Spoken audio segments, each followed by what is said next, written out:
An interview with Jake Sullivan, former chief foreign policy advisor to Hillary Clinton. What does an effective Asia policy entail for the United States? Which strategic issues must the United States confront with China and its allies in Asia-Pacific? In this interview, Jake Sullivan draws from his experiences to talk about North Korea, the Trans-Pacific Partnership (TPP), and One Belt One Road. He discusses his strategic vision for American foreign policy in Asia and takes stock of the Trump administration's approach.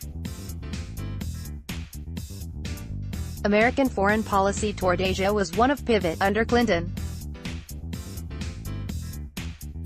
It has now been rebranded as a free and open Indo-Pacific by the Trump administration. What are your thoughts on that? The Trump administration's Asia strategy at the moment is basically a North Korea strategy and a trade escalation strategy. Otherwise, there is no comprehensive, integrated security, economic, political approach for the region as a whole, other than a form of words, the free and open Indo-Pacific. There is little that actually reflects a systematic effort to advance U.S. interests. I think the administration has a lot of work to do to actually supply content to make this label mean something.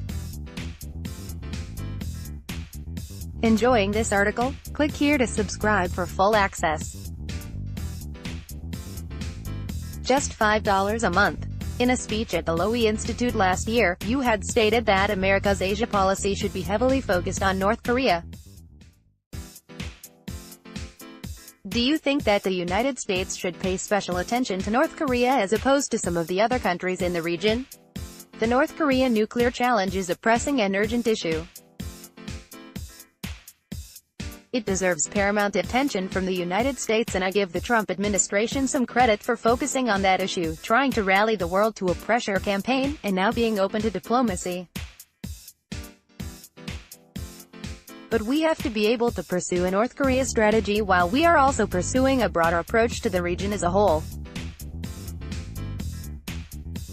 And it's that latter piece that is missing in American foreign policy. I think that President Trump does not believe in an effort to build institutions in Asia that must lie at the core of any effective American policy. He doesn't believe in multilateral trade deals like the TPP. He doesn't believe in the usefulness of security and political institutions like the East Asia Summit. He doesn't believe in the carrying forward of effective military alliances. So, the United States is acting as something of a free radical, occasionally rallying other countries to deal with issues like North Korea, but otherwise doing nothing systematic to build a rules-based order for the Asia-Pacific. That creates a vacuum which is currently being filled by Chinese adventurism. And our friends and allies who are looking around and saying, what are we supposed to do? We don't have American leadership. You mentioned the TPP. Hillary Clinton was herself not in support of it. And now it is believed that Trump may be reconsidering his decision to withdraw from the TPP. What do you think about a possible return to the TPP? Well, firstly, the big difference between Hillary Clinton and Donald Trump was that while they both opposed the specific terms of the TPP, Hillary Clinton was a strong supporter of some kind of multilateral trade architecture in Asia. And even though Donald Trump has reportedly given indications about rejoining the TPP, he quickly came out and said, "No, I'm not going to do it." I think we can rely on Trump's resistance to any kind of meaningful multilateral agreement as a good guide for what he intends to do going forward. So I don't think he is going to join the TPP or pursue an alternative route. I think he is focused on trying to pursue bilateral trade deals in Asia, which is not going to construct the kind of order that is required for an effective American economic strategy in the region. At the end of the day, the United States has to lead in crafting the institutions, alliances, partnerships, and rules that can make the Asia-Pacific region more secure, more prosperous, and more stable. The Trump administration and the president himself have shown very little interest in undertaking that project. Talking about the region's strongest power, China, do you believe in the possibility of a Thucydides trap through recent escalations like the trade war or ongoing tensions in the South China Sea? I do not believe that the conflict between the United States and China is inevitable. And I think that we must do everything we can to not make it a self-fulfilling prophecy.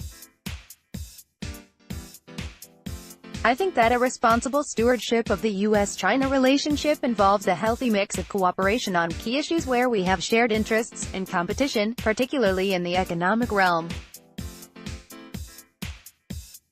In my view, we should work to hold China accountable to the rules of the international economy and not let it take undue advantage of its trading partners. But we should do that in a sober, clear way so that it doesn't lead to an escalation cycle that results in a trade war. That means being tough on enforcement, pushing back on Chinese policies around intellectual property and forced localization, and it means asserting a principle of reciprocity when it comes to access to Chinese markets, opening up to U.S. companies like the U.S. has opened up to Chinese companies. We can accomplish that without getting into a full-out trade war that requires not just strength but sobriety, and that worries me about the current administration because I think their sobriety is in short supply. How do you think the United States should react to Chinese strategic efforts like One Belt One Road, OBOR? I think the United States has to consult closely with all of our partners in the region about what exactly OBOR entails, how it is likely to unfold, the degree to which it is going to involve things like predatory financing and policies that hurt states along its periphery. And to the extent that we have concerns, we should have an aggressive and unified multilateral response that makes clear that we object to anything that involves trying to make states along China's border subservient. But we have no objection to investments in infrastructure or economic development, and if we are effective in our diplomacy, we can steer OBOR in a more constructive and sustainable direction and have it turn into something that is not a bid for regional or global domination. But that is going to require sustained and effective diplomacy, and this endeavor is going to have to last through future administrations as well. How much credit does President Trump deserve for the recent developments between North-South Korea? I think the main reason that you have seen Kim Jong-un make a shift from a highly aggressive posture to a more conciliatory posture has to do with Kim Jong-un's assertion that he has achieved the capability to mount his nuclear weapons on ICBMs. And having achieved the capability, he is now prepared to negotiate from a position of strength. That is the dominant reason for this turn of events. Did U.S. sanctions in U.S. pressure help on the margins? I think probably yes. I think the administration deserves some credit in building the sanctions regime, getting the Chinese to take more meaningful action and getting other countries on board as well. But I do not believe that sanctions or saber-rattling are the primary cause of this change in North Korean behavior. I think the United States has to be careful not to conclude otherwise. What is the key element of an Asia policy that will work for Americans?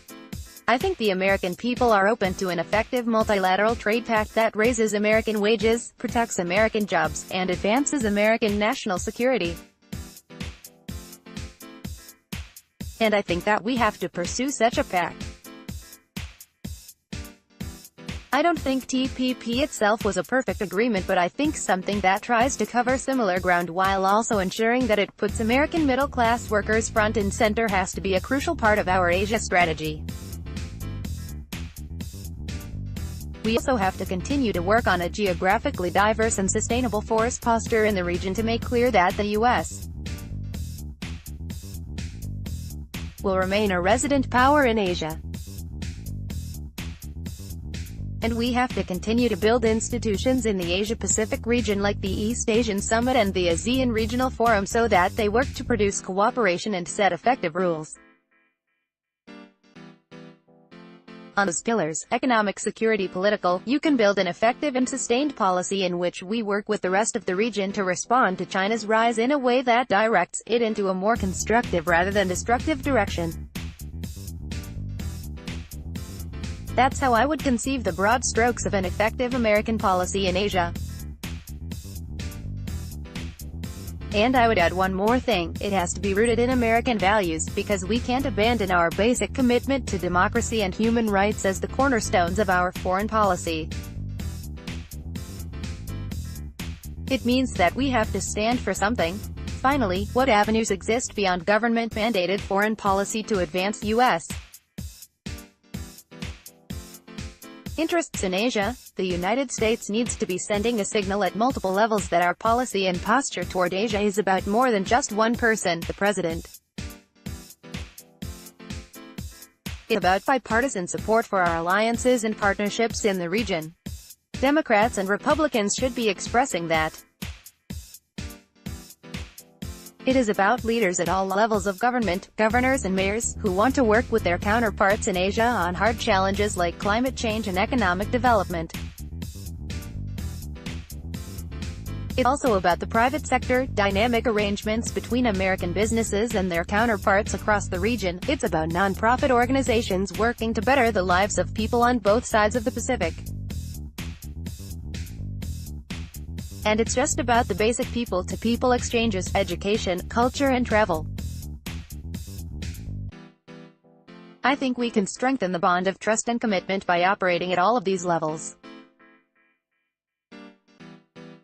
Ridhima Yadav is a senior at Yale studying ethics, politics and economics. She is additionally a Kerry Fellow, working with former Secretary of State John Kerry on his multidisciplinary program at Yale. She has worked for the United Nations,